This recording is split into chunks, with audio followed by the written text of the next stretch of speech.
So both of these types share the same dominant function. This function is introverted intuition. What introverted intuition is, in a nutshell, is simply a lens directed internally, encompassing a vast swath of the internal world. However, this in no way, shape or form means the primary dialogue of these types is the same. This is because the rational agenda of this particular lens differs between each of these types. So yes, while the primary dialogue of both of these types is exploring their vast internal world, the nature of this exploration is relative to the codec to which this introverted intuitive lens is assigned. So the primary introverted intuitive codec of the INFJ is introverted thinking, whereas the primary introverted intuitive codec of the INTJ is introverted feeling. However, this does not mean the INTJ is not an introverted thinker, nor does it mean the INFJ is not an introverted feeler. What it does mean is the INFJ will dip into their introverted feeling from an introverted thinking perspective, whereas the INTJ will dip into their introverted thinking from an introverted feeling perspective. This means the INTJ relates upon the rational, whereas the INFJ rationalizes upon that which they relate. So I'm going to present to you three different modes of the dominant function dialogue. First, let's cover the INFJ. When the INFJ is absent emotional stimuli, they can very easily become hyper-detached, hyper-cerebral in nature. This is when, contrary to the MBTI has assigned this particular type, the INFJ can become very detached. The INFJ can become almost cold because they are fixated entirely upon the rationalization of any given subject. And this state of the INFJ is hyper-theoretical. Their gaze is encompassing a vast swath of their internal landscape, but with a primarily, almost entirely, cerebral agenda. This is not to say they do not feel when they are in this state, but it does mean the hyper-cerebral cogitations of the INFJ tend to be detached from a conscious experience of introverted feeling. However, the second mode, and in many INFJs the most common, is one in which introverted thinking is constantly dipping into introverted feeling. In this secondary mode, the INFJ is a little less theoretical, and they're more concerned with rationalizing their own emotions and the emotional state that has been incurred by the actions of others.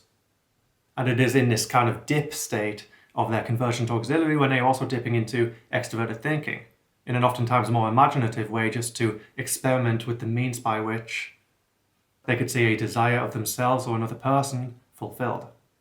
And there's a third state of the INFJ's primary dialogue, more common in some people than in others. You may notice in some instances, whatever your type may be, you become kind of tired of your primary dialogue. You no longer want to engage it in a deliberate way. However, owing to the convergent nature of the INFJ's introverted thinking, as soon as they no longer want to take responsibility for it, as soon as they tire of that kind of internal objective dialogue, what happens here is the dip function falls all the way down into the recesses of a very hazy and murky introverted intuitive, introverted feeling dialogue. And colloquially speaking, you could just describe this as the INFJ's dormant state. It is when they are not deliberately engaging their functions. But oftentimes this hazy, murky introverted feeling does not compare to the hyper-relational introverted feeling of the INTJ. For example, I'm currently filming a video. I'm very deliberately engaging my introverted thinking, and in many ways I'm detached from my introverted feeling agenda. This does not mean the introverted feeling is not there, it just means it is an unconscious force driving my current cogitations. For example, as it currently stands, I'm navigating in between mode 2 and mode 1 of the INFJ state. I'm primarily in mode 2 at the moment, which is dipping into and indeed swiveling on the axis with introverted feeling in order to relate to that which I describe, while simultaneously dipping into extroverted thinking from the introverted thinking position. But before I started filming this video, I was in the primary mode. I was in a hyper-rationalistic state in order to plan exactly what I wanted to say and why I wanted to say it. And after I've finished filming this video, I'm going to fall into a much more vegetative state. And this is a state absent a conscious, deliberate employment of introverted thinking, and a state in which I'm very much floating around in a hazy, introverted intuitive, introverted feeling in a landscape. So now let us explore the three modes of the INTJ's primary dialogue.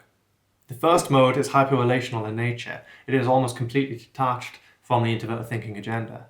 The inner world of the INTJ tends to be filled in this instance with various symbols and metaphors. It tends to be very experiential in nature. And this is when the INTJ is inhabiting to the fullest extent a rich, introverted feeling, introverted intuitive landscape. This does not mean the inner world is in any way irrational, because of course they are seeking to relate upon the objective order of the external world which is meaningful to them in the first place. But it does mean they are doing so in a highly self-transformative and subjective manner. The secondary mode of the INTJ is when they are dipping into introverted thinking from an introverted feeling position. The introverted feeling in this instance is no longer as rich as it was before, but it is dipping into introverted thinking in order to consult the frameworks which are meaningful to them, in order to theorize, in order to synergize various internal concepts. And this is when they are engaging extrovert feeling in order to communicate these ideas with other people. And finally, mode 3 is perhaps the most unexplored of the INTJ state, but it does occur within many people. And again, as with the INFJ, this dialogue is precipitated by a kind of tiredness, by an unwillingness to engage internal dialogue in the deliberate manner which is necessary to bring the convergent auxiliary to consciousness. And this is when the introvert feeling of the INTJ tends to fall into a more unconscious state, with the dominant state now falling into the recesses of a murky, introverted, intuitive, introverted thinking world. And it is in these instances when an INTJ might report feeling cold, feeling detached from their emotions. But you see, for both of the INFJ and the INTJ, this does not mean the convergent auxiliary is not being employed. It does not mean the INFJ is not thinking any more than it does the INTJ is not feeling. These codecs are just in this state, no longer being consciously experienced.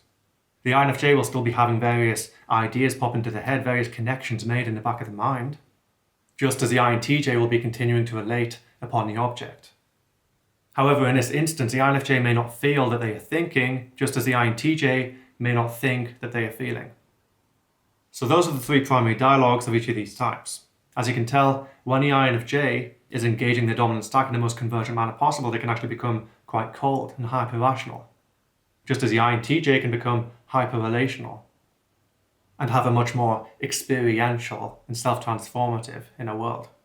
And as a small segue, I would add that neither of these types tend to activate this hyper-convergent employment until, say, late adolescence. And as such, it often takes a while for the INFJ to become hyper-rational, just as it takes a long time for the INTJ to become hyper-relational. And before we jump right into the opposing stacks of each of these types, it'll be a good time to mention the introverted thinking dialogue of the INFJ is convergent in nature. Therefore, it is their introverted thinking frameworks they're taking primary responsibility for. And since they take responsibility for their introverted thinking, this also means they may struggle to intake information that they have not actually thought of themselves. Generally, it's very important for the INFJ to come to their own conclusions. And they are often even quite precious of what data they are going to intake, because their introverted thinking world is within their control. It is their possession. And I might add, the secondary reason an INFJ might struggle to intake new objective information is because of the primarily holistic nature of their introverted thinking protocol. Because the INFJ must not only take in this objective data, but they must also relate that objective data to all of the other values within their introverted thinking circuits. And very similar with the INTJ. The INTJ's inner world of introverted feeling is within their control. It is their responsibility, their identity, what they feel. That is their possession, and they are very protective over this possession. And oftentimes the introverted feeling data that will be inhabiting an INTJ's world will be comprised of subjective conclusions they have come to themselves, much more than it will be subjective conclusions others have come to that the INTJ has intaken. And as such, the INFJ will seldom delegate their logic, just as the INTJ will seldom delegate their identity. Because these are the answers the types must find themselves. And similarly, the INFJ will tend to outsource their subjective conclusions because of the divergent nature of their introverted feeling, just as the INTJ will be very happy to learn new objective information and outsource their own introverted thinking cogitations. And just a quick summary of what convergence and divergence means. A convergent function, so introverted intuition and introverted thinking in the INFJ, introverted intuition, introverted feeling in the INTJ, is a primary domain of the ego complex and where the type takes the most conscious, active responsibility, and is typically a process the type is very protective of. Because again, the ego will be residing within this convergent employment. On the other hand, divergent functions are the exact opposite of this. These are functions outside of a type's conscious control. And just a small disclaimer, this doesn't mean a type will never use that primarily convergent function in a divergent manner, just as it does not mean a type will not use a primarily divergent function in a convergent manner. These are not fixed and static values, they are just innate cognitive predispositions. The INTJ's thinking is much more divergent and therefore is much more observational. They observe logic and adhere to it. Just as the INFJ will observe emotion and again adhere to it. So on the topic of divergent attitudes, let's now visit the opposing functions of each of these types. The opposing stack of the INFJ is extroverted sensing connected to an extroverted feeling codec. Both of these types share an extroverted sensing oppositional function in common, and therefore they are hyper-observant of and hyper-conservative in their convergent employment of extroverted sensing. This is the concrete external world. This is the detail. This is what you gaze upon in a very focused manner. And owing to this very intense nature of this lens, tends to be occupying a much more present tense time frame. Because the more intense, raw, and tangible an experience is, the more it hones one's attention on the experience of the here and now. So, the INFJ, extroverted sensing, perceiving, extroverted feeling, information. What does that sound like? So you're gazing very specifically at the external world. However, the primary codec to which this intense gaze is assigned is extroverted feeling. So yeah, this means the INFJ is experiencing very intensely the minutiae of social interaction. This means they are hyper-observant of the very specific and concrete extroverted feeling landscape. So yes, the INFJ does experience external emotions very, very intensely. They are often highly sensitive to the social microtransactions which are taking place. But I would mention, relative to the extent extrovert sensing here is dipping into extroverted intuition, they are not necessarily so sensitive to the social macro transaction. And this is why the INFJ is so oftentimes so highly affected by a social situation and various social reinforcement, for example, that the primary convergent dialogue of introverted intuition and introverted thinking tends to have a highly altruistic or humanitarian slant, and is oftentimes highly existential in nature, having an existentiality which tends to originate from the feelings of others rather than the feelings of self. So now let's jump to the opposing functions of the INTJ. Again, extroverted sensing lens, but this time they are perceiving extroverted thinking data. Just as with the INFJ, this experience is very intense and they are very sensitive to that which they are gazing at, but they are gazing upon the objective much more than they are the subjective. And again, this gaze is very microscopic. They're honing into a specific detail, to a specific thing that is meaningful to them.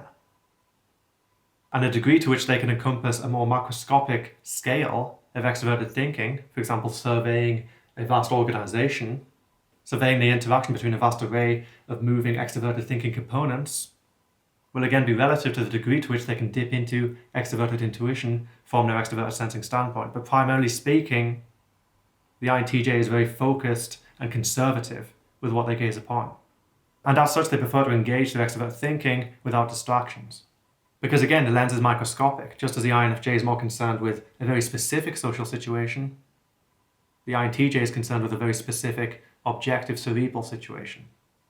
And owing to the hyperintensity of this extroverted thinking experience, the INTJ will find a lot of meaning within what they gaze upon. And this is why the INTJ, out of all the 16 types, tends to form the strongest and most intense relationship to the objective component. And this could be a virtual landscape, it could be a work of art, it could be a concept, it could just be a physical object that the INTJ happens to find deeply meaningful. But just as the INFJ's social experience compels their primary dialogue towards a more humanitarian or existential scope, the intense extroverted sensing, extroverted thinking experience of the INTJ tends to concern this type's relational inner dialogue with objective systems of the external world. And now let's very briefly brush over the primary unconscious function of each of these types. And the degree to which these functions will be unconscious will be relative to the degree to which the type is engaging either mode 1 or mode 3 of their primary dialogue. So the INFJ, when they're engaging their primary dialogue, they are so fixated upon their internal objective world that they become very much blind and oblivious to their external objective world. In this situation, the INFJ tends to lack a degree of conscious, extroverted thinking. They become blind to the object and component of the external world. When they are dipping into introverted feeling from that standpoint, they tend to be, first of all, on an axis with introverted feeling and extroverted thinking, and secondarily, dipping into extroverted thinking from an introverted thinking standpoint. So in this situation, the INFJ isn't necessarily blind to extroverted thinking, but in their third mode, when they are taking a rest, when they are recuperating within that kind of murky, introverted, intuitive, introverted feeling landscape, thinking tends to be very much bypassed altogether. Because this is when the INFJ is retreating into their inner sanctum. And as such, the extrovert thinking component, even more perhaps than introvert thinking, will be a blind spot of this type. And this applies to the INTJ's extroverted feeling. When they're in this hyper-convergent, introverted, intuitive, introverted feeling state, the INTJ is in this instance so occupied with their internal emotional landscape that they can become essentially blind to the feeling data of the world around them.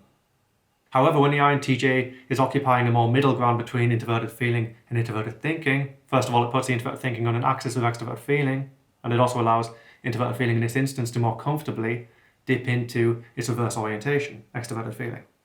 In this instance, the INTJ is actually very sociable. They're very happy to bounce ideas with other people and are actually quite attuned, at least on a more macroscopic sense, to the emotional world around them. However, when they are falling into the sanctum of their introverted thinking and allowing their introverted feeling to occupy a more unconscious state, owing to the dormant nature of this third mode of primary dialogue, the INTJ may just shut off from emotions altogether. I would say the dormant state of each of these types makes all of their extroverted functions relatively unconscious. And finally, I want to touch upon how the reverse orientation of the oppositional function influences the divergent rational agenda of each of these types. In a primary state, the INFJ's introverted feeling is connected to introverted sensing. This makes their feelings very, very specific.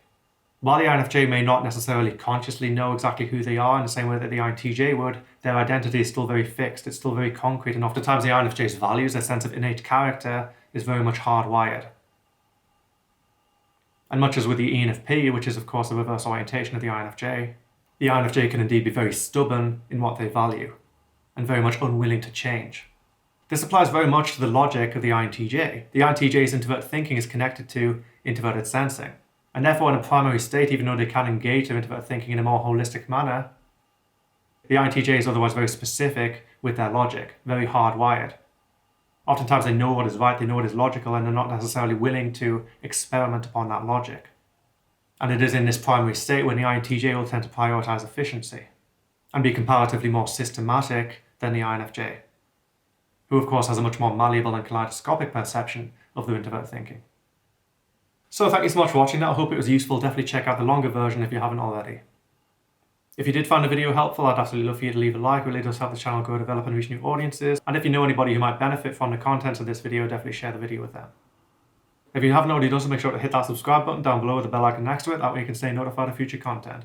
And just a reminder to everyone, I do offer a dedicated CPT type service and indeed a type development program. So if you're interested in either developing your type or understanding what your type is in the first place, or understanding how that type applies to you as an individual, definitely check that out. If you're interested in more of the underlying theory behind this video, definitely check out the CPT ebook. And a final call to action, CPT is now on Patreon, so if you're interested in supporting the theory and channel on that additional level, that would be massively, massively appreciated. But it goes without saying, I already appreciate your support and encouragement on this platform. So thanks again so much for watching, and I'll be back in a few days' time. For now, take care of yourself.